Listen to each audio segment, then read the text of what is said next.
Okay, Dragon Ball Z fans, and to the less popular Dragon Ball GT fans. Um, I'm TKSeij, so I'm gonna be my first video on YouTube, and I want to talk about the new Dragon Ball Evolution movie that they're releasing this year. I actually went online and found the movie and had a chance to watch it all the way through, and I know that SS Gohan was saying, all these people were complaining about the movie because Goku's hair or Piccolo wasn't green and stupid stuff like that. Well, Piccolo is green. I mean, he doesn't have the big ears and the antenna of the Namekian race, but he is green with some pointy ears, kind of like Spock. Then we do have Goku. They didn't give him huge hair like in the cartoon, which is understandable, of course. But they did give him the standard Saiyan effect when a Saiyan has hair. Uh, once it's shaped itself, it stays to that shape. Once a scene in a movie, he tries to shape his hair and it pops right back up, and he can't do anything about it. Uh, Things I didn't like.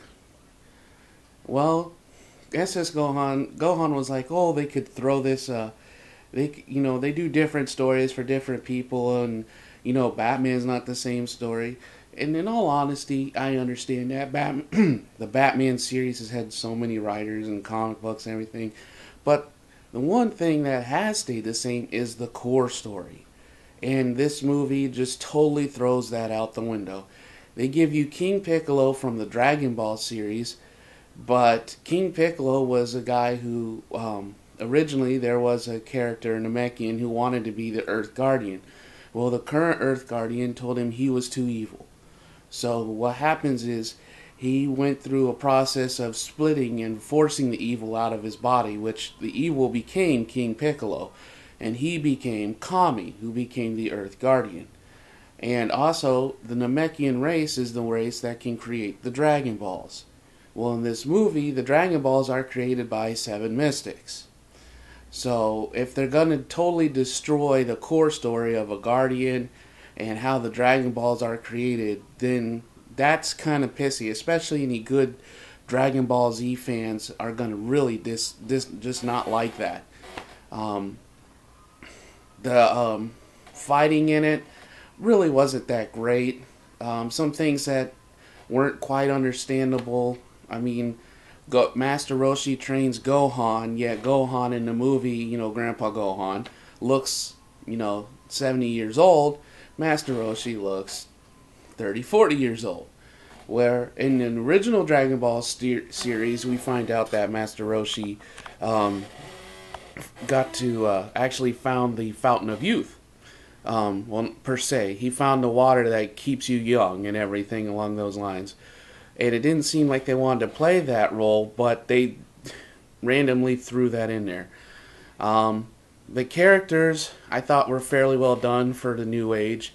Chi-Chi is, of course, rich. She has a big old house that looks like a palace, and she is a fighter. There's Yamcha was Yamcha was a fighter in the series. Even though he was a crappy, cheesy fighter, he was still a fighter in the series. This Yamcha in the movie, they throw Yamcha in here, and he's not really a fighter. He's a stupid, just bandit thief. The capsules, that is pretty cool. They did throw in, no, Master Roshi doesn't have the big white beard and bald and the glasses, and that's true. But you can always expect some changes to your characters in the movies. But the fact was that Chow Yun-fat did a really good imitation of a perverted old martial arts master. And I think you will get to see that. I didn't think that they probably didn't want to bring in, I forgot her name. But in the Dragon Ball series, Goku and Krillin have to go find a hot girl for Master Roshi before he agrees to train them. And they bring in this girl, and many of you who are hardcore Dragon Ball fans and everything will probably know the name of the girl, and it's just escaped my mind right now. but she had this little quirk, you could say. She was this little ditzy blue-haired girl, and if you made her sneeze, she went into this crazy blonde girl with blazing Uzis. So it looks like they kind of combined the gun factor of this girl, who was supposed to be Roshi's girlfriend, to Bulma in the movie, which it's understandable, and you can understand some changes. The big problem about this is any decent Dragon Ball fan and Gohan. I know that they change movies, and I know this is my first video, and you've done many on YouTube here, and don't take this wrong, and with respect, but still, in all honesty, when they do movies with different storylines, the core storyline stays the same. Yes, different things are different in Batman, but the core part that made Batman decide to become who he was the fact that his parents were killed by a criminal, a bad guy. So the core stays the same. And Dragon Ball Z, and Dragon Ball GT, GT was actually done by a different director, and because of that, it came out fairly crappy. And a lot of decent Dragon Ball Z and Dragon Ball fans weren't too happy about it, but it was Dragon Ball, so we watched it. But the core story they totally throw out in this movie, and that's the pissy thing. They can throw Goku into a school, they can make it new age. That's not a problem, because that's going to be understandable that that's what they're going to do. But the core story, they just throw it out the window. And which really it screws up a whole bunch of things, and it makes the movie, it's kind of worse seeing. I mean, there is one fairly good scene at the end.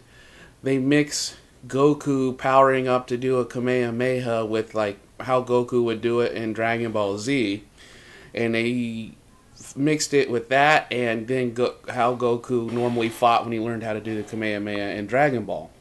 If you remember, when he learned how to do the Kamehameha in Dragon Ball, he didn't exactly attack people with it most of the time. He normally shot it out the ground and launched himself into the air, which would then send him through pretty much anything. And he did that to King Piccolo. Well, in this movie, King Piccolo, well, that's the Piccolo that's portrayed, by the way, King Piccolo.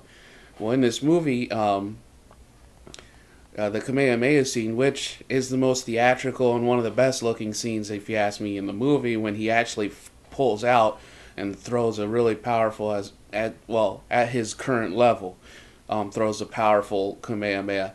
But in this movie, he shoots it up at Piccolo, which King Piccolo kind of pulls a Frieza move. And those of you who decide to see it, you'll get to go see it, but and you'll know what I'm talking about. But he pulls this move, and he throws it at Piccolo, but he launches himself into the air with a jump. So he's throwing a Kamehameha while at the same time coming at the person. Now, I've seen hundreds of Dragon Ball Z episodes. I was a big fan as a kid growing up. And the one thing that I don't remember ever seeing is Goku flying at you and doing a Kamehameha while flying at you. Normally, he'd get right up in your face and blow it at you and hit you with it if he had to or something, but he never flew at you at the same time while releasing it. So, I guess it's something, another thing that they changed. The Goku character, at first, I was looking at some of the previews and the movie trailers, and I was not real happy about, but it seems like the guy tried to attempt to bulk up. When he put on the Goku outfit, you can tell, I mean, his arms aren't defined, but he at least tried to get more of a fighter look. So I guess that's not too bad. This is my first video. If you guys have any complaints, my email is, you can just post it on there and I'll deal with it. I can handle criticism. But thanks, and Gohan, no disrespect, but anyhow. Alright, thanks.